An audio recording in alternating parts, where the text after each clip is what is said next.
बिस्मिल्लाहिर्रहमानिर्रहीम। ये हमारे पास अंगूर का 1 साला पौधा है। तो इस वीडियो में आप लोगों को बताऊंगा कि हमने 1 साल पौधे को जो वो है उसको किस तरह हमें शेप देनी है ताकि आने वाले सीज़न में इसकी ग्रोथ सबसे अच्छी हो। तो आपने ये पौधा देख लिया है।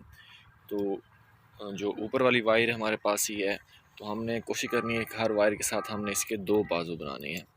एक बाजू को हम इस तरफ ले गए और दूसरे बाजू को हम यहाँ से, ये आप देख लें, इसको हम यहाँ से बांध देंगे। तो ये हमारे पास ऊपर 2 बाजू हो जाएंगे। तो इस बाजू की कोशिश करेंगे यहाँ से छोटा कर देंगे, काट देंगे हम लोग, ठीक है। तो उसके बाद जो हमारे पास ये नीचे है, नीचे भी हमने 2 बाजू लेकर जाने हैं।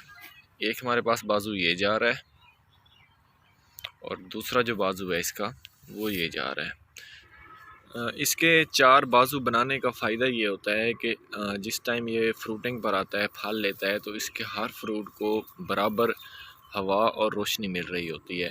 और क्योंकि खुला खुला फल लगा होता है, वक्फे के साथ लगा हुआ होता है, यहाँ से ये नीचे आ जाएगा फल, तो उसकी ग्रोथ सबसे अच्छी होगी। अगर हम लोग अपने पौधे को अच्छी शेप नहीं देंगे तो हमारा जो फल होगा वो बिल्कुल इकट्ठा बिल्कुल साथ साथ लग जाएगा, जिसकी वजह से जो हमारा फ्रूट होगा वो अच्छा और मेयारी नहीं बन पाएगा। जब नए साल की ग्रोथ शुरू होगी तो जो पौधा है वो यहाँ से, ये देखें इसकी आँख, ये जितनी भी इसकी आँखें हैं यहाँ से फूटना स्टार्ट कर देगा।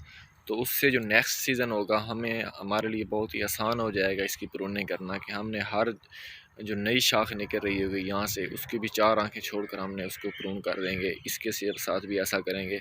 इसी तरह हम अपने चारों जो बाजू बनाए हैं एक पौधे के, उसके साथ हम इसी तरह प्रूने करेंगे।